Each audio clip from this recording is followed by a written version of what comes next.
여러분 반갑습니다. 지금 안밀이라고 하는 거는 흙의 지금 장기적인 치마에 대해서 지금 얘기를 하고 있는 겁니다. 그래서 처음 순서는 지금 이 흙의 치마의 종류가 어떻게 있는지 개론적인 부분도 살펴보고, 그리고 안밀 치마에 대해서 안밀 치마량, 그리고 안밀 치마 시간, 그리고 2차 안밀, 이런 순서로 여러분들 2주간에 걸쳐서 살펴보도록 하겠습니다. 자, 여러분들 그 강의 자료에 지금 안밀에 대한 강의 자료를 보시면서 강의를 들으시면 되겠습니다. 자, 집안이 이렇게 침하하는 종류를 지금 살펴보고 있는 겁니다. 자, 이게 집안이 있고요. 집안에다가 어떤 이제 하중을 가하게 되면 지금 하중의 가함에 따라서 이제 전체적으로 이제 치마가 생깁니다. 그래서 시간 축상에서 이제 나타나는 겁니다.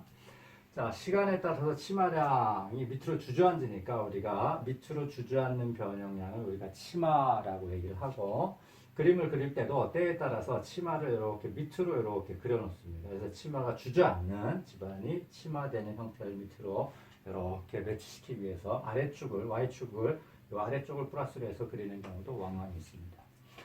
자, 이렇게 힘을 놓게 되면 힘을 가하자마자 치마가 이제 일정 부분 생기게 되겠죠. 그 부분을 우리가 SI, 그래서 우리가 즉시 치마량이라고 얘기를 하고요. 자, 그 다음에 이제 시간에 따라서 치마량이 점점 증가해서 최종적으로는 치마가 이제 안정되는 이런 상황에 이제 도달을 하겠죠.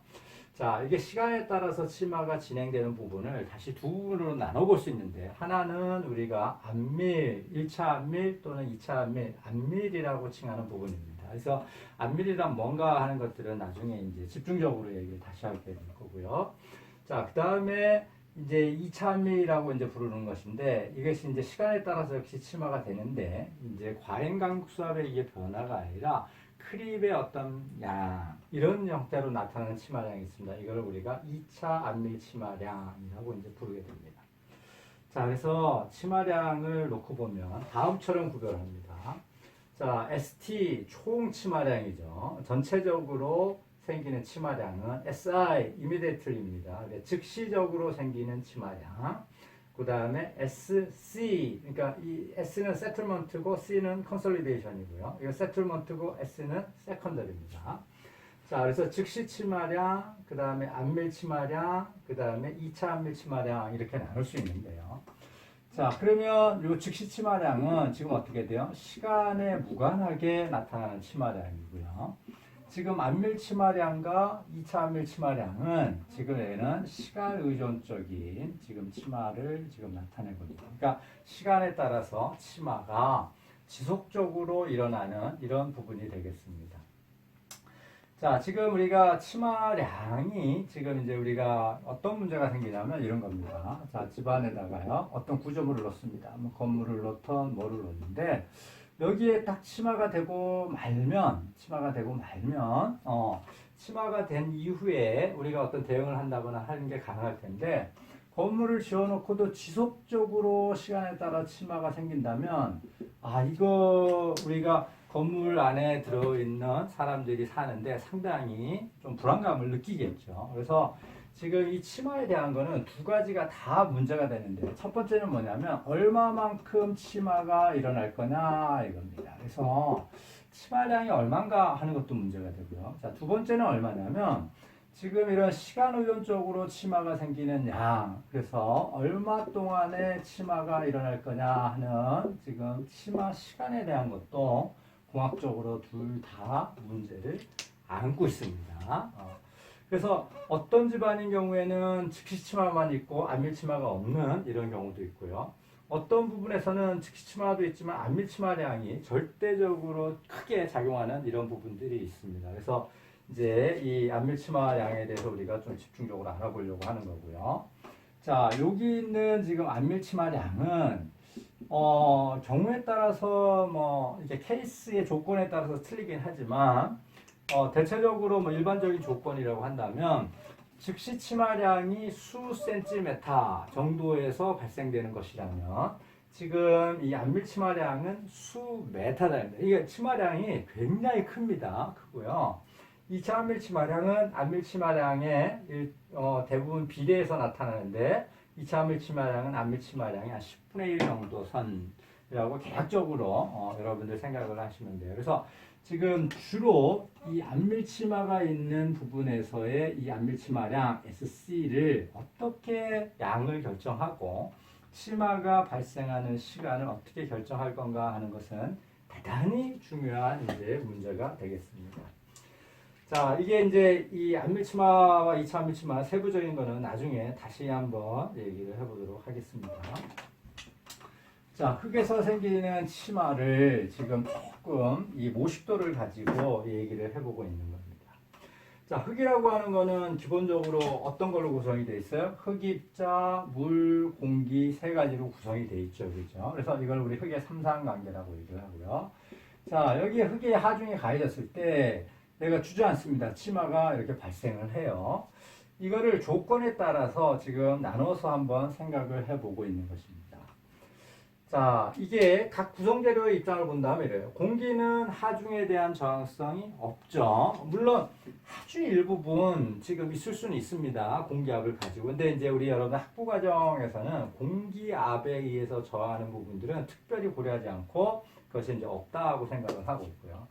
자, 물이라고 하는 거는 어떤 특성이냐면 비압축성 유체예요. 그래서 이 구소국력이 가해지는 상황에서 배수가 되지 않는다면 비배수 상황에서 포화가 돼 있어서 구성이 가해지면 이 힘을 물이 비압축성 특성 때문에 전적으로 다 받아내는 이런 특성을 가지고 있습니다.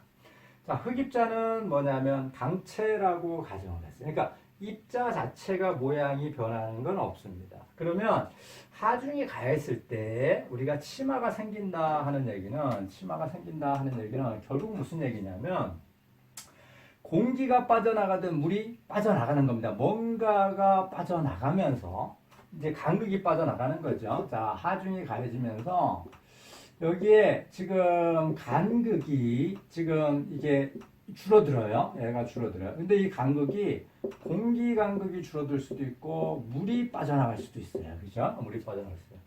자, 이 간극이 줄면서 어떤 일이 있냐면 흙입자가 재배열합니다. 흙입자가 재배열을 하죠. 그러면서 어떻게 되느냐? 치마가 생깁니다. 근데 이제 요 두 부분은 사실은 순서를 따지기가 힘들어요. 그러니까 이 입자가 재배열되면서 물이 빠지면서 이게 이제 동시적으로 일어나는 거고요. 그러면서 최종적으로 이제 치마가 이제 생깁니다. 자, 이 조건을 나눠서 한번 보려고 해요. 첫 번째 불포화 상태입니다.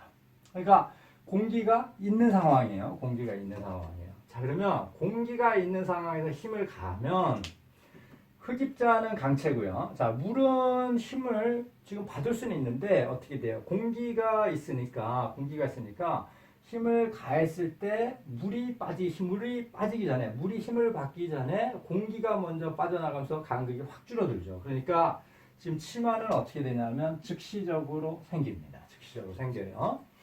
자, 이제 공기가 없어요. 포화 상태인 상황이에요. 자, 포화 상태인 경우는 처음에 힘을 탁 가하면 물이 힘을 받죠. 물이 이제 빠져나가기 전까지는 비교 상태까지 힘을 받는데 이 물이 이 흙 안에서 빠져나가면서 이제 주저앉기 시작해요. 그런데 조립토 같은 경우는 물이 빠져나가는 시간에 자, 포화 상태는 물의 간극이 줄어드는 거예요. 물이 빠져나가는 거예요.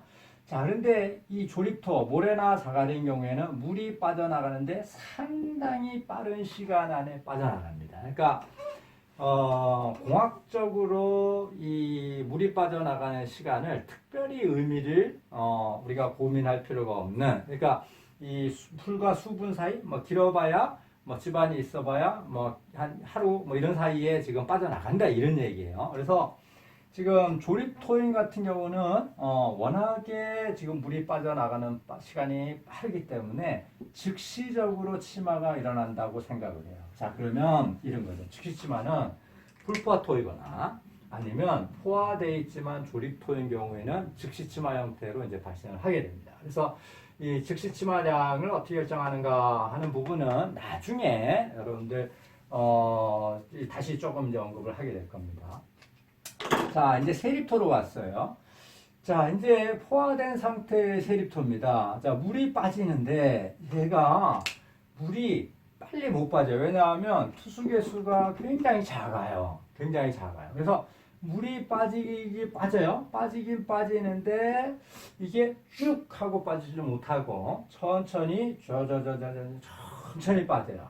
이 빠지는 시간이 어느 정도로 천천히 빠지느냐 하면 물론 경우에 따라 틀리겠지만 이거는 뭐 수개월에서 때에 따라서는 수년, 수십 년, 뭐 100년 정도까지도 지속적으로 물이 조금씩 빠지는 거예요. 그래서 이 장시간에 물이 빠지면서 생기는 치마량을 뭐라고 얘기하느냐? 우리가 안밀치마라고 얘기하죠. 특히 치마 SI가 있고요. 안밀치마 SC 컨솔리데이션이 있습니다. 자, 그래서 포화된 세립토, 뭐 주로 점토겠죠. 점토나 뭐 실트 성분이 약간 있더라도. 그래서 지금 이런 부분에서는 물이 빠져나가면서 생기는 치마량이 굉장히 장시간 동안 일어나는 치마가 발생하는데 이것을 우리가 안밀이라고 불러요. 그래서 지금 포화된 세립토에서 이런 안밀치마는 여러분들이 뭐라고 생각하시면 상당히 유사하냐면 두부짜기라고 생각하시면 거의 유사합니다. 여러분들 그 두부를 만들 때요, 단단한 두부를 만들 때 두부를 이렇게 놓고 위에다가 돌멩이를 이렇게 얹어 놓잖아요. 그러니까 두부가 이렇게 해서 망에다가 이렇게 걸어 놓고요, 여기다 돌멩이를 다 얹어 놓으면 여기에 있는 두부가 어떻게 돼요? 물이 삐질삐질 나오면서 두부가 이렇게 짜져서 이게 단단한 두부가 이렇게 되잖아요. 그죠? 그래서 이게 한순간에 일어나는 게 아니고요. 돌멩이를 얹어 놓고 하중을 놓고 얘가 바로 짜지는 게 아니에요. 상당 시간이 걸리면서 점차적으로 짜져서 계속적으로 시간을 두고 주저앉으면서 짜지는 이런 현상. 이거를 우리가 안밀 컨솔리데이션이라고 이제 부릅니다. 자, 여기 이제 흑입자의 재배열은 이제 무슨 얘기냐면, 자, 이게 흑입자가요, 하중을 가하고 다 끝났는데, 요거는 약간 이제 다른 얘기인데요.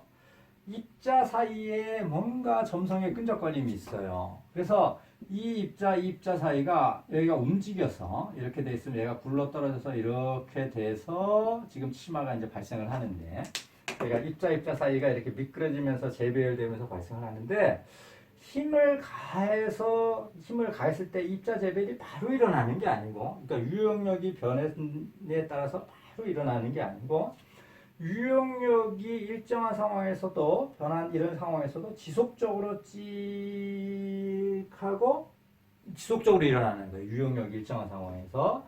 그래서 2차 안밀은 지금 뭐냐면 결국은 입자 재배열이 시간에 따라서 이루어지는 크리프 거동의 특성에 지금 해당합니다. 그래서 크리프 거동이라고 하는 거는 결국 무슨 얘기냐면 하중을 일정하게 줬는데요. 그러니까 결국 이런 거죠. 여러분들 이렇게 생각하시면 돼요. 자, 여기다가 하중을 일정하게 줬어요. 이게 여러분들 뭐 엿이에요. 엿을 가지고 여기다 줄을 달아서 매달아 놨어요. 그러면 얘가 이제 늘어날 거예요. 여기에 쭉 변형이 생기는데 처음에 늘어나는 게 이 하중을 일정한데도 불구하고 여기에 걸리는 응력이 일정하게 걸린데도 불구하고 얘가 시간에 따라서 쭉 하고 지금 이 변형이 생기는 거예요. 이 델타가. 그래서 이런 거동들을 우리가 뭐라고 얘기하냐면 크립 거동이라고 얘기를 하고요. 그래서 주로 이런 2차 안밀에 해당하는 이런 것들은 점성이 있는 점성토 쪽에서 지금 2차 안밀 치마가 발생을 합니다. 그래서 지금 우리가 치마량을 나눠보면 결론적으로 이렇게 돼 있는 거예요. 불포화되어 있거나 아니면 포화되어 있더라도 조립토 물이 상당히 빨리 빠져나가는 쪽에서는 즉시 치마량이 거의 절대적입니다. 지금 조립토이거나 불포화 상태이면 즉시 치마량이 굉장히 집중적이에요. 자, 포화 상태이지만 세립토인 경우에는 안밀 치마량이 절대적으로 좌우를 하고요. 자, 점성이 있는 이런 점성토에서는 2차 안밀 치마도 같이 수반이 돼서 발생한다. 이런 얘기를 하고 있는 겁니다. 자, 그러면 여기 이제 한 줄로 이렇게 되어 있지만 우리나라에 있는 연합지반은 대체적으로 어떤 건가 하는 것들을 지금 보려고 합니다. 개략적으로 이렇게 써놨는데요. 서해안 쪽은 연합지반 심도가, 그러니까 점토층이죠. 점토층이 한 15에서 30m 정도. 남해안은 지금 이런 연합지반 심도가 20에서 40m 정도 있다고 되어 있는데, 이건 뭐 개략적인 거고요. 이거를 쭉 눕혀놓고 이렇게 할까요? 자, 지금 이제 우리나라 상황을 이렇게 볼게요. 지도 그릴 때마다 조금 가슴 아픕니다. 우리 남쪽만 그려서. 자, 우리 이제 연합지방 특성을 보면 개략적으로 있습니다. 자, 이쪽에 인천, 뭐 군산 이런 쪽에 이제 우리 뻘들이 있죠, 그죠? 여기가 쭉 나와서 목포 뭐 이쪽 있고요. 자, 여기 이제 광양, 뭐 이런 쪽이 있고요. 여수 광양 있고 쭉 넘어오면 여기 이제 부산 이렇게 있고요. 이쪽에 이제 울산 뭐 이렇게 있습니다. 자, 이쪽 서해안 쪽은 심도가 어느 정도 되냐면 좀 전에 봤던 처럼 그렇게 심도가 깊지는 않아요. 지금 여기 있는처럼 10에어에서 한 30m 정도. 뭐 이건 뭐 그때그때 틀리지만 15에서 30m 정도. 이게 여러분들 생각해보세요. 이 땅이 이렇게 있는데 여기에 땅 위에 밟았는데 이 밑으로 페토가 1번 약간 있을 거고 한 15에서 30m 정도 길이가 이게 점토층이 있다 이런 얘기고요. 자, 요 광양 쪽으로 오면은 심도가 약간 깊어져요. 여수광양이 한 30m 정도. 자, 여기에 부산은 낙동강이 서낙동강의 본류겠죠. 여기 델타 삼각지역이 있고. 자, 여기 여러분들 이제 부산의 지역에 이제 있잖아요. 그죠? 그러니까 부산 지역이 연합지방 특성이 가장 뭐 안 좋다 그래야 되나? 뭐 어떻게 보면은 이 공학적인 문제를 굉장히 많이 야기하는 지역입니다. 그래서 이 연합지방 심도가 얘가 깊은 데는 거의 한 80m 정도까지가 연합지방이에요. 80m 정도가 점토층의 연합지방이 있으니까 그 위에 힘을 줬을 때는 얼마나 문제가 참 심각하겠어요. 그죠? 그러니까 이 공학적으로 해결하고 여러분들이 이런 안밀 특성을 굉장히 많이 어떤 고려해야 될 부분이 생긴다 이런 얘기고요. 여러분이 있는 보면 가장 심한 쪽이 어디냐면 여러분들 그 지금 어디 삼성자동차 있는 이쪽 그런 쪽 낙동과 하구 쪽 델타 지역 쪽이 연합지방이 굉장히 심하게 발달해 있고 이 부분이 쭉 낙동강 타고 올라와서 여러분들 양산 쪽에 올라오면 심도가 한 30m 정도 위쪽으로 올라가면 심도가 거의 없어지고요. 자, 이쪽으로는 여러분 부산 쪽에 보면 쭉 오다가 어느 정도까지 있냐면 이놈이 지금 부산항 그러니까 지금 이제 북항 재개발하는 그런 쪽 정도까지 연합지반이 쭉 일부 나타나고요. 이제 해운대 그다음에 광안리 해운대 오면서 연합지반이 이제 사라지죠. 이쪽으로 오면서 이제 동해 쪽으로 연합지반이 쭉 없고 울산 쪽으로 가면 일부 살짝 있고요. 요 강릉 끝쪽에도 연합지반이 살짝 있는 뭐 이런 쪽입니다. 그래서 지금 이 안밀에 대한 이 공부는 부산에 있는 여러분들 입장에서 본다면 다른 지역에서보다 훨씬 더 이런 공학적인 문제를 많이 접하게 되실 거고 그래서 이 안밀이 실질적으로 여러분들이 부산 지역에서 토목을 전공하는 입장에서 보면 조금 더 자세하게 아셔야 되는 이런 지금 지역적 특성을 가지고 있습니다.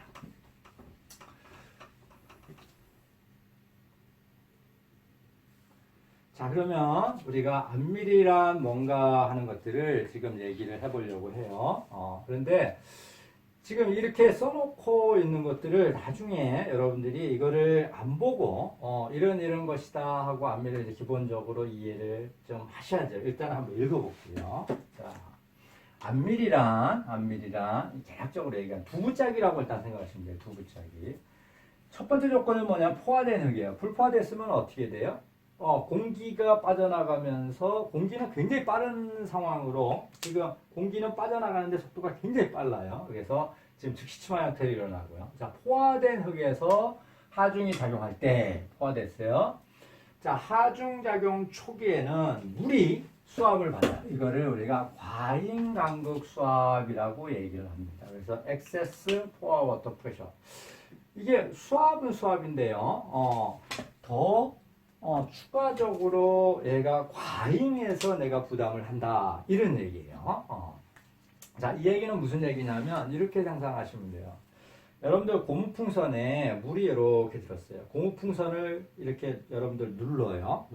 그러면 이게 어떻게 고무풍선이 더 빵빵해지죠. 지금 누르는 힘을 물이 받고 있으니까. 그렇게 해서 그냥 가만히 고무풍선이 있었는데 그게 아니라 얘를 눌렀을 때 얘 안에 고무풍선이 받고 있는 물의 이게 지금 뭐냐면 추가적으로 과잉해서 지금 수압을 받고 있는 거예요. 만약에 이렇게 눌러서 수압을 받고 있는 상황에서요, 여기 빵꾸를 하나 뽕 내면 어떻게 되겠어요? 물이 쫙 하고 빠져나가려고 들겠죠. 그러니까 지금 빠져나갈 틈만 있으면 얘가 물이 쫙 빠지려고 하는 이런 수압, 이거를 우리가 과잉해서 받는 과잉간극 수압이라고 합니다. 자, 이 과잉간극 수압이 지금 상자중을 처음에는 지지해요. 물이 안 빠지니까. 왜? 물이 비압 축성 유체이기 때문에 그렇습니다. 자, 상자중을 모두 지지하고 있으면 유용력이 변화가 없어요. 자, 지금 보세요. 총 응력은 어떻게 돼요? 유용력 빼기 간극수압이에요. 그죠? 자, 지금 유용력은 총 응력에다가 간극수압을 뺀 겁니다. 자, 하중이 가해졌어요. 그래서 지금 시그마 t에다가 델타 시그마 t하고 상자중이 가해졌습니다. 상자중이 가해졌어요. 그런데 빼기 하기를 u에다가 델타 u가 지금 여기가 뭐냐면 과잉간극 수압이에요. 과잉간극 수압이 생기는데 이 과잉간극 수압이 발생 초기에는 전적으로 뭐만큼 생기냐면 상자중을 전적으로 부담하는 거예요. 그러면 더했다가 빼버리니까 어떻게 돼요? 유용력은 어떻게 돼요? 지금 일정한 상황에 있죠. 처음에는. 그래서 이 과잉간극 수압으로 상자중을 모두 지지해서 유용력의 변화가 없다가 자, 이제 흙에서 물이 빠져나갑니다. 두부짜기 하는 거예요. 두부짜기 하는 거예요. 자, 물이 빠져나가요. 그런데 이게 바로 빠지지 못하고 시간에 따라서 쭉쭉쭉쭉쭉 빠지면 여기 있는 수압은 어떻게 돼요? 줄겠죠. 그죠? 지금 요 눌러 그러니까 델타 시그마 토탈이 상대하중이 가해졌고요. U 더하기 델타 U로 이제 받고 있는데 요만큼이 점점 줄어요. 과잉강수 수압이 왜? 빠져나가면서요. 줄어요. 자, 지금 요 과잉강수 수압이 줄면서 얘가 이제 일정하지가 않아요. 똑같지가 않아요. 얘는 일정하게 지금 하중이 가해진 상태고. 자, 과잉강수 수압이 줄면 어떻게 돼요? 유용력이 증가하기 시작해요. 자, 그래서 시간에 따라서 빠져나가면서 과잉간극 수압이 감소하고 가잉간극 수압이 감소함에 따라서 유용력이 증가해요. 유용력이 시그마 프라임이 증가하니까 어떻게 되느냐? 입자가 재배열하기 시작하고 재배열하면서 동시에 어떻게 되냐면 치마가 발생해요. 자, 그런데 지금 요 과잉간극 수압이 빠져나가기를 시간에 따라서 타임이 안 써지네. 시간에 따라서 지금 과잉간극 수압이 빠져나가는 거예요. 그죠? 시간에 따라서 요걸 빠져나가면서 얘가 유용력이 증가해서 점점 이제 치마가 증가하는 거예요. 자, 그래서 요 시간에 따라서 과잉간극 수압이 빠져나가는 거를 뭐라고 얘기를 하냐면 우리가 소산된다 하고요. 디스페이션 된다 하게. 그래서 소산된다 하는 거는 참 용어적으로 여러분들 조금 생소한 용어일 수도 있는데 보면 이런 거예요. 그러니까 안개가 아주 하게 있다가요. 안개가 서서히 옅어져서 싹 사라집니다. 그러니까 이런 것들을 우리가 뭐라고 얘기하냐면 소산된다, 흩어서 사라진다 이런 거예요. 자, 과잉간극 수압이 빵빵하게 있다가요. 얘가 물이 빠져나가면서 점점 흐물흐물 없어져서 결국은 사라져 나가는 거예요. 없어져 나가는 거예요. 그래서 얘를 우리가 소산된다 하고 얘기합니다. 그래서 과잉간극 수압이 점점 빠져나가요.